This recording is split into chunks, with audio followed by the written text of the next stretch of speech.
Hello and welcome back to another video, and in today's video we are going to be busy on the 135. We have a couple of jobs to do, and yes, you may see from my last video where you might have seen it, the cabin update, the case is still here. So we have a couple of jobs for our 135 and our transport box.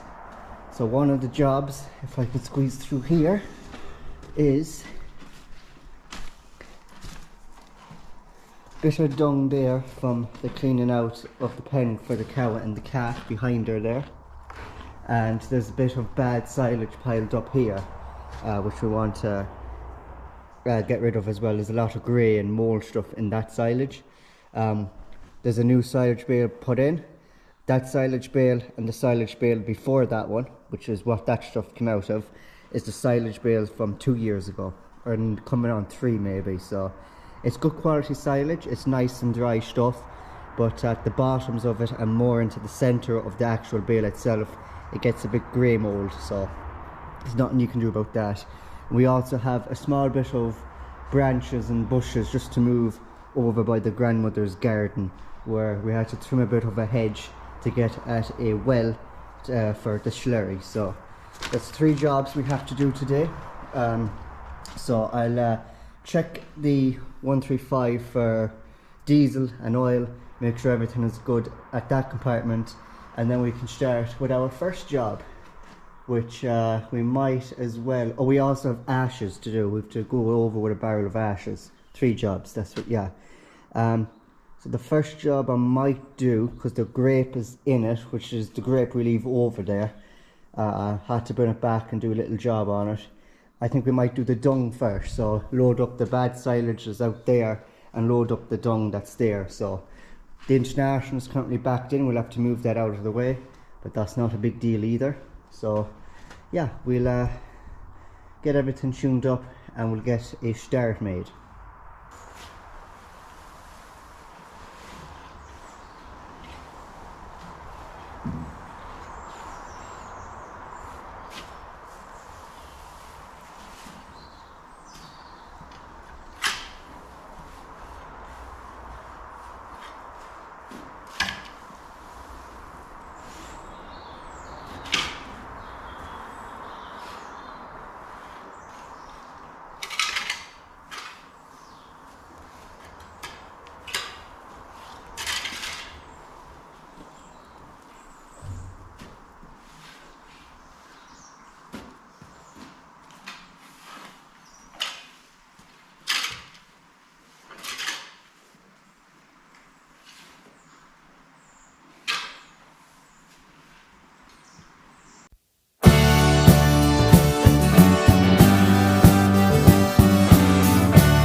full box, well, not a full box, but a nice load in it. So all the bad silage from the previous bale that was piled up here is now gone. Piled up all the grey mould that was in it. The cows won't eat it, it's no good. It's better to bring it to the dump pit and just let it rot away, and we can be spread out then for done probably next year or something. And also the pile out here is also cleared up, as you can see, so there's more room now for cleaning out the pen and shoving it all out here onto the ground for another 2 or 3 days, for as long as this tractor's here getting serviced and whatnot. So yeah, anyways, we have to head over now and empty the box, come back then probably bring the barrel of ashes over, and we'll see then what we'll do with the pile of branches, whether we go over the wood with them over the road, or if we just go down below to the wood down that direction with them. So we'll see what the story is.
So these are the piles of branches cut off this bush here, because we had to get the slurry tanker, our 800 gallon slurry tanker, and the International in here, because we have a well just over here,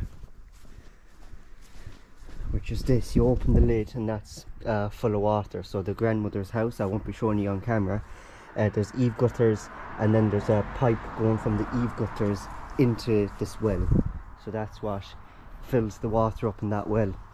And we got a couple of loads of water out of that well for the slurry to mix it along with other wells in other parts of the farm and in fields and whatnot. So these branches were sticking out a lot, as you can see. So they just basically cut a couple of them back to get in with the tractor and tanker. Otherwise it was fairly tight. You wouldn't have been able to get out of the tractor then, because you were one side you're obviously up against the diesel tank there, and then this side you were sort of trapped with branches and stuff. So I'm going to load them branches into the box, bring them over to the wood and dump them. There's a few small sort of twiggy branches type things in there, but there's also one big root in there as well. So we'll see how we get on, depending on what the load is going to be like. If it's a good steady load, I'll go over the road to the wood over the road. If it's not, I'll have to go down the field and take down wire and stuff to get in. But hopefully if I load it right, it should be steady enough to just go over the road and dump it in the wood over the road. So we'll load it into the box and see how we get on.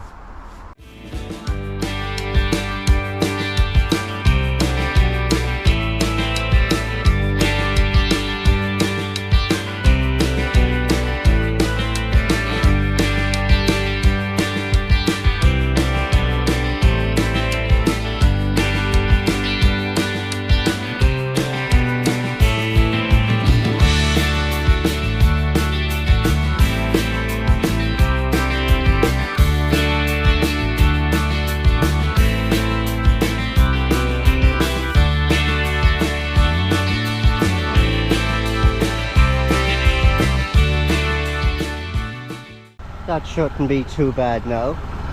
It's fairly steady. Any bits that you see sort of overhanging, it's just off that big groove, so they're connected to that big lump, so they're not going to go anywhere.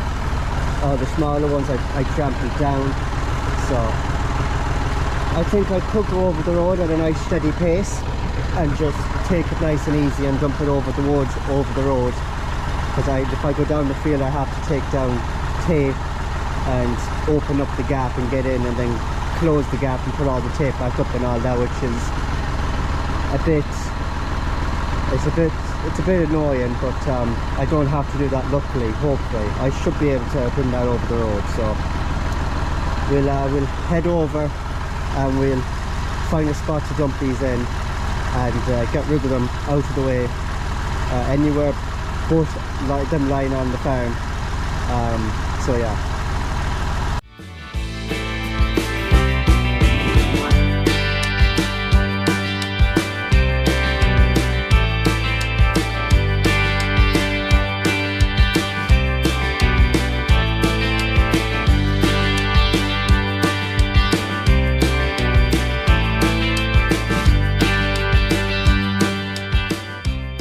And now, there we go, our little mighty but very very busy 135, one of the busiest tractors on the farm. Even though it is one of the smallest physical size and horsepower size, it still does a whole lot of work on the farm. It's basically the backbone or the spine of the farm. This one's our 135. It's just a magnificent little tractor, and probably one of the best ever tractors ever built, 135s.